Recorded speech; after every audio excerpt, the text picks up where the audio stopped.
My friends, Joe Wright here, and as you're aware, I've been making these films from transferring from Super 8 movies that were made in the 60s and 70s. Many of them I either forgot they existed or I didn't even know they existed, that my parents made without my knowledge. And I heard these Super 8 movies when my father died, and I found them to be such a treasure.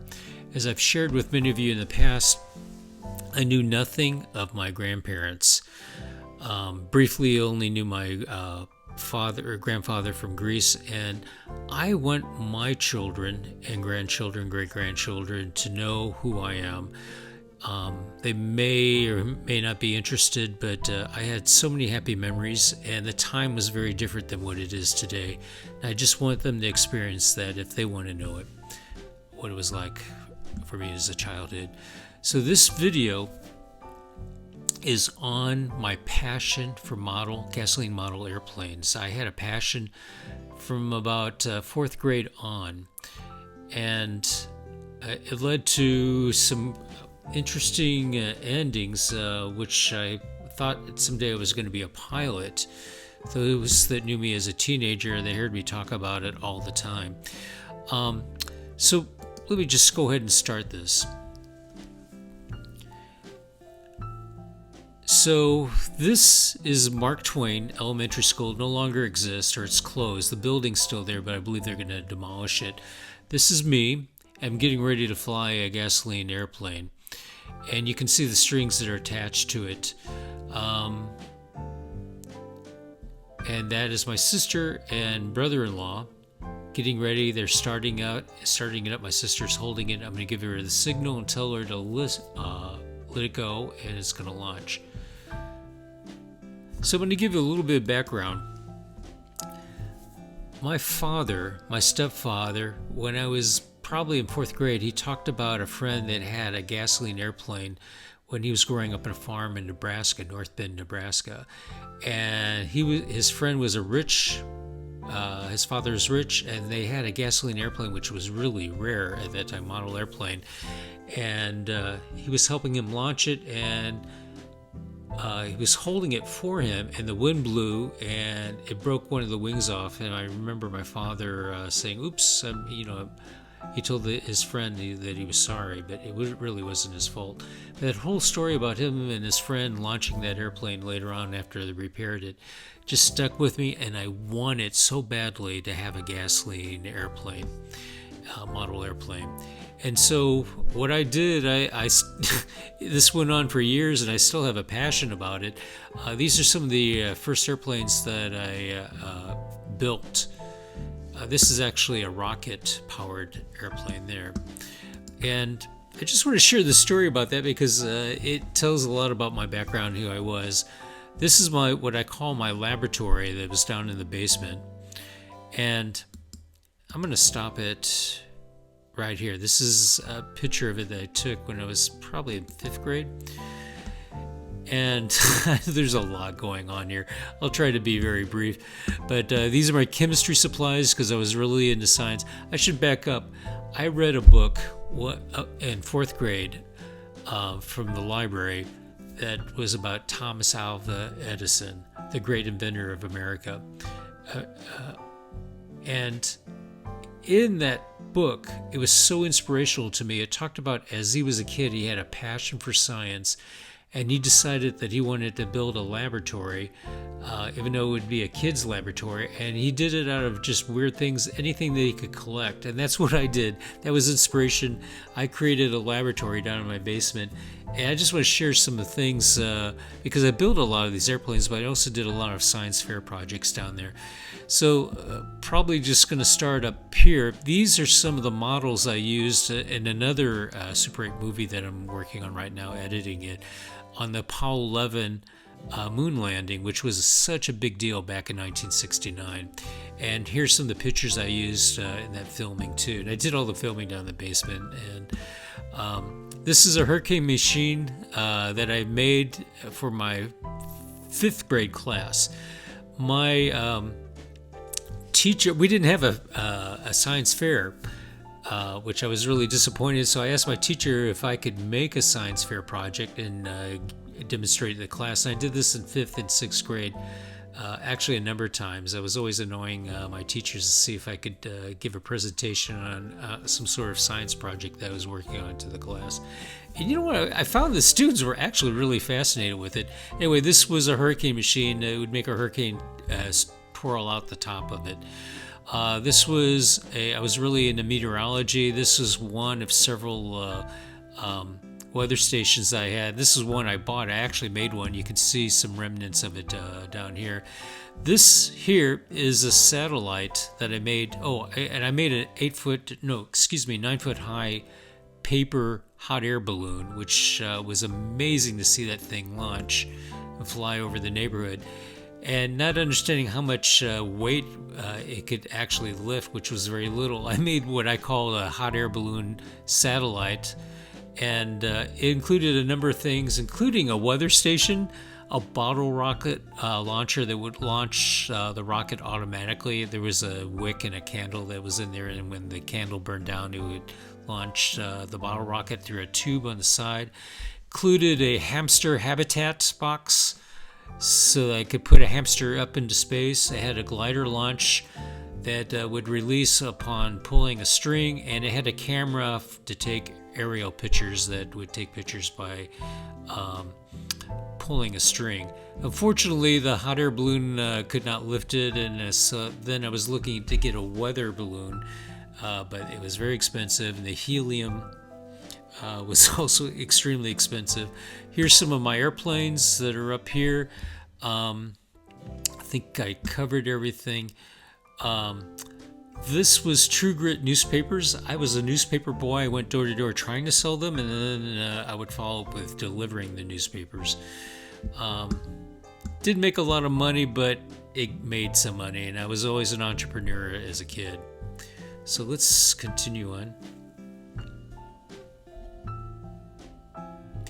So how I funded all this, because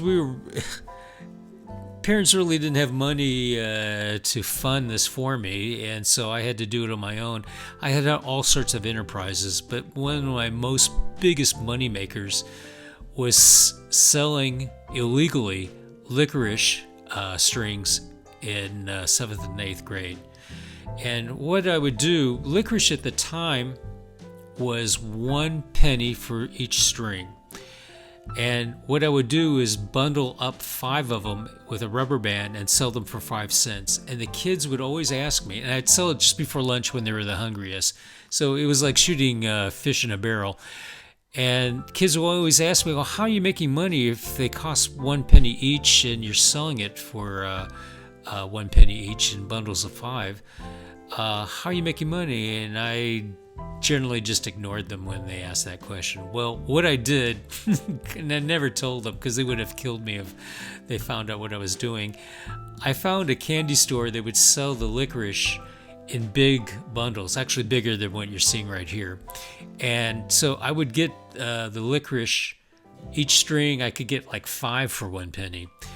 And to even make greater profits, I would take each string, stretch it out twice the size that it was, and then cut it in half, and then even double my profits from that.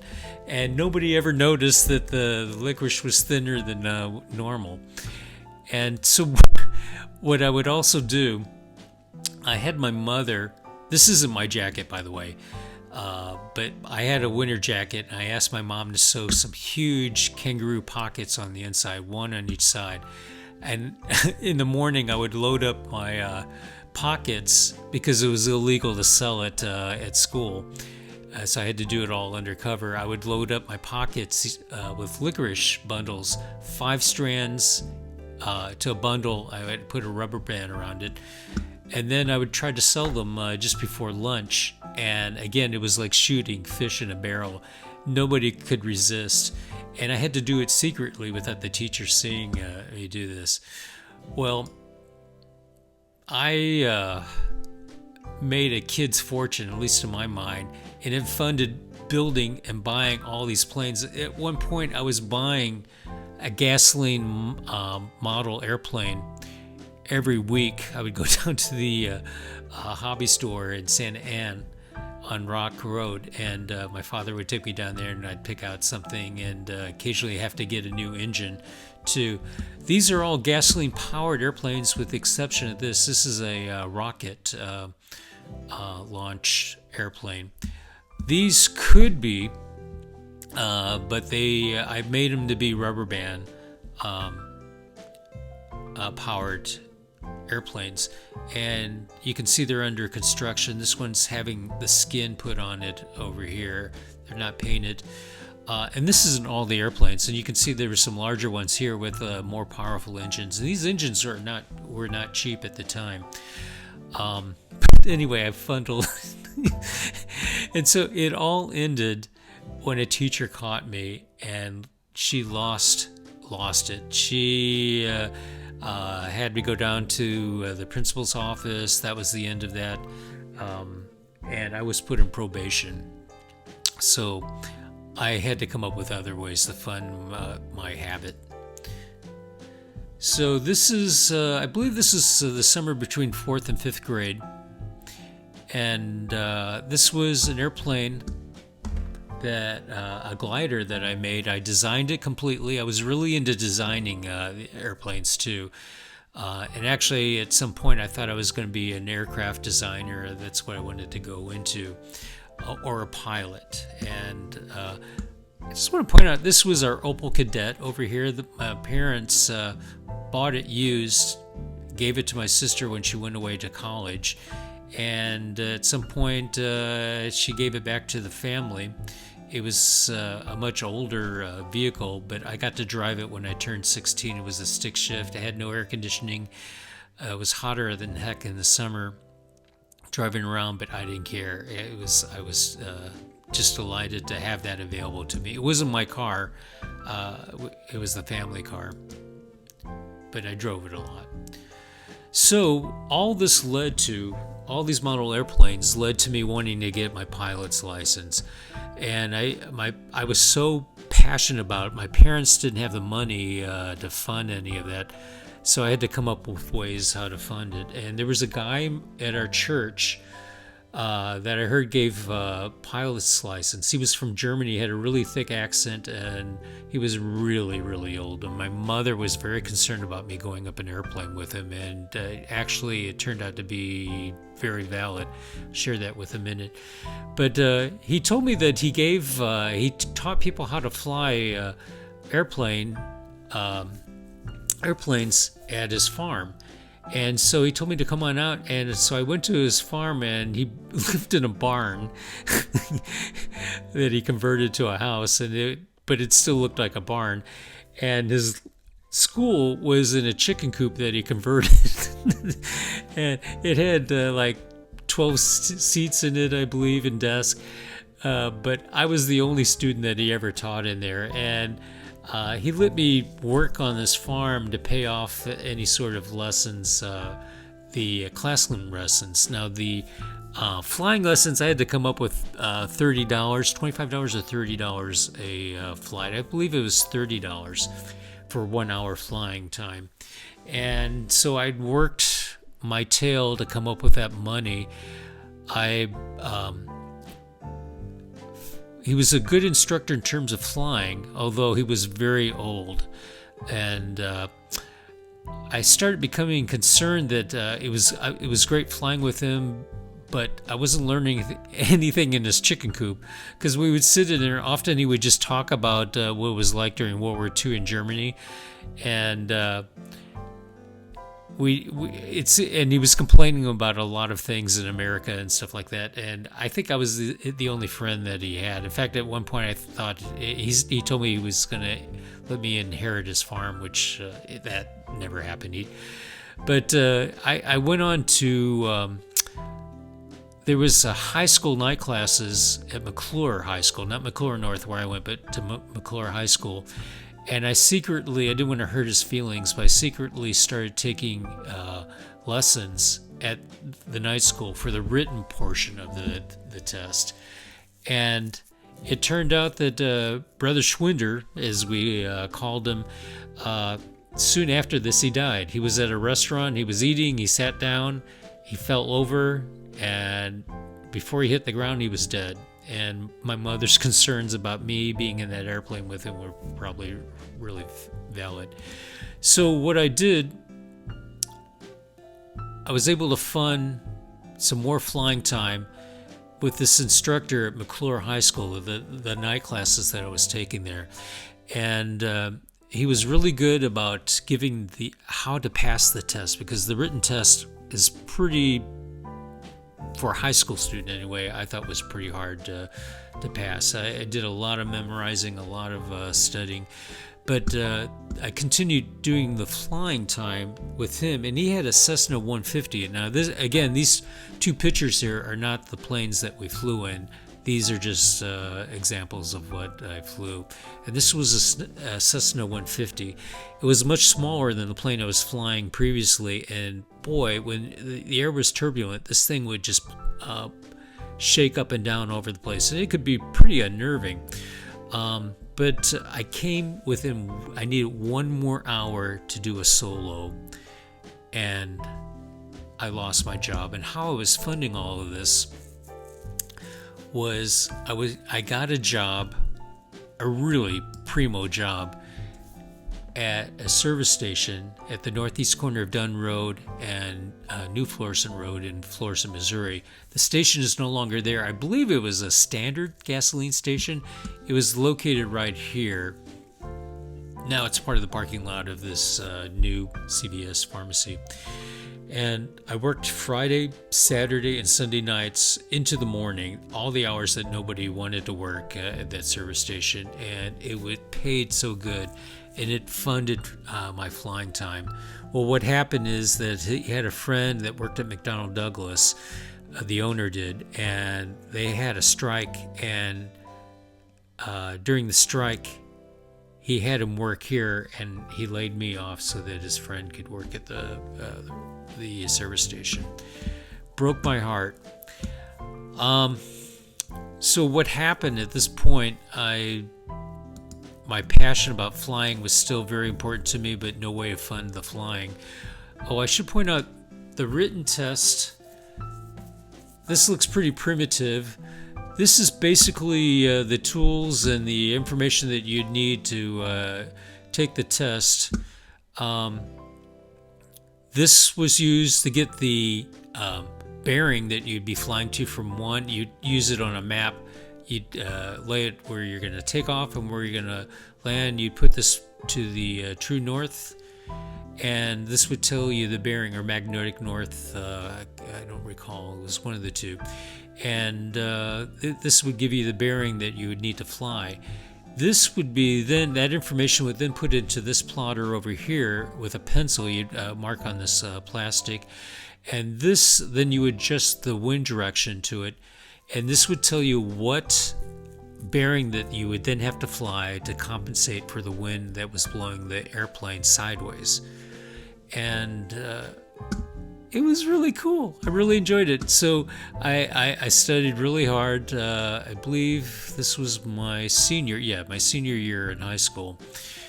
And I went down, made an appointment to take the test at the Department of Transportation. And it was pretty intimidating, but I passed it. This is the report. This isn't the one. I wish I would have kept it. This isn't mine. Obviously, but this is what you get in the mail. And man, I just lost my mind when I found out that I passed. This would be your score. I don't remember the score. Definitely wasn't in the 90s, but I got it on the first try. And that's the thing I was really proud of. So, how to fund it? My flying, becoming a pilot. When I went to college, even though I had a passion for geology, I took all the geology classes I could in physical earth science classes in high school. I continued to do that in college. I was in the ROTC for 1.5 years, half year in the Army, and then a year in the Air Force ROTC at Brigham Young University.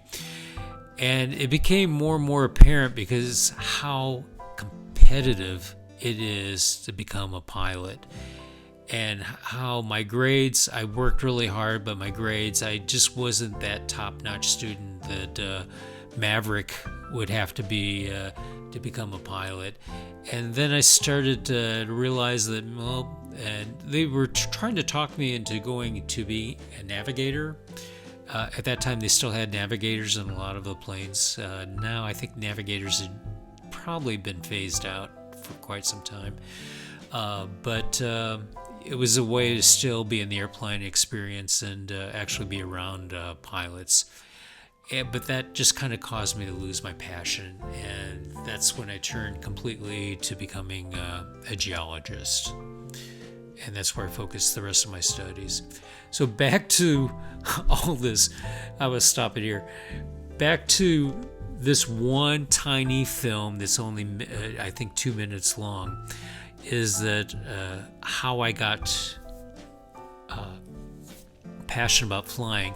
This is the airplane right here that you're going to see flying. I believe this is between 4th and 5th grade this summer. And this is some of the first few planes that I started off with.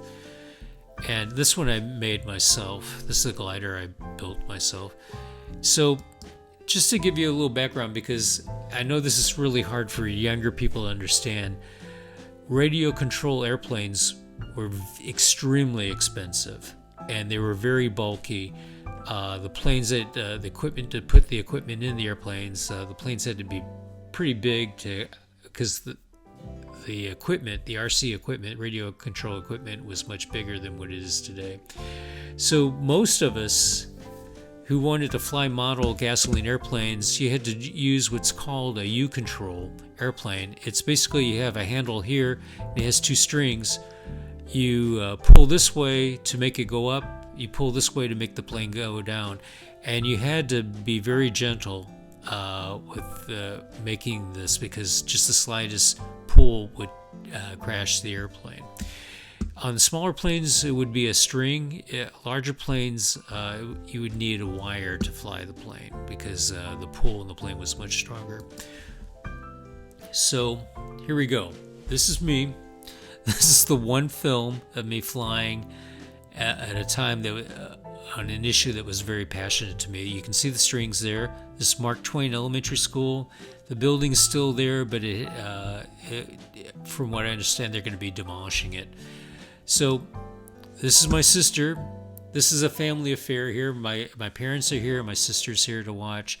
This is her husband, Jay Hall, and it's a gasoline-powered engine. You can see the engine right here. And so he's starting it up, and my sister's going to hold it for me, and I'll give her the signal to let go of it. And off we go. So it started. Man, these things made a lot of noise. And I give the signal for her to let go of it, and there it goes. Takes off almost immediately. So it might seem boring that you're just going around a circle, but you can make it go up and down. And you're always on the verge of crashing these things, which is always scary because you put so much time and money into it. So we're going around a circle. Now I'm going to stop it here because I always want to bring it back to my parents. I mentioned these are the players. My father's filming. The kids are watching. That's Jay. That's my sister. That's my mother. I want you to look at her face. My parents were always so supportive, even though we didn't have the money to do a lot of my dreams. They were always emotionally supportive for me to go after my passion, my dreams. And look at the smile of my mother on her face. And she's going to get involved in the minor role in flying the airplane here in just a minute. I'll share that with you. And so there was always, every time I'd fly the airplane, there was always be kids that would be gathering around to watch. And so here we come in for a landing. And so how you land it is you just had to run out of gas because you couldn't, there was no switch to turn it off. And then you would hopefully have the runway where you needed to land it. And so some cases it would land in the grass, but in this case, I had enough glide path to after the engine ran out of gas to land it on the asphalt here. Perfect landing. So now my brother-in-law, who also had the same passion as I did and actually got me interested, furthered my interest in flying. He's flying it now, and this guy was really good. He's doing all sorts of loops and what they call overheads and trick flying. He was good. Look at that confidence that Jay has. So here, my mother's going to get involved in this. I'm starting it up for Jay. He's getting ready to fly it again. My mother's going to launch it. And so I'm going to wipe it down. I just this is the fuel tank right here that fueled up the airplane. You had about 3 minutes of flight time. Now this is a battery pack that I'm going to attach it to the spark plug. And here we go. Now we're going to launch it. And the thing that I didn't realize because my mom wasn't familiar with it, is that sometimes the propeller would start up backwards. Even though you push it the right way, it would backfire and go backwards. And neither one of us realized that the propeller was going the wrong way. And so my mother's going to let it go, and she felt really bad about it because it's going to go backwards and crash into a curb. And unfortunately, my dad stopped filming when he saw that it was going to crash into the curb going backwards. Okay, I'm tuning it, giving it the most power, and off it goes backwards, and it crashed. So I just want to thank all of you that are watching this, and hopefully having some memories of your own childhood experiences. And I hope that any of my grandchildren, great-grandchildren that see this, I want you to know that I love you very much. And the time that I lived in some ways, I think it's better. It was better than what you have now. It was much more simpler, and people spent more time together than what I see today. Anyway, folks, I love you. Have a great life.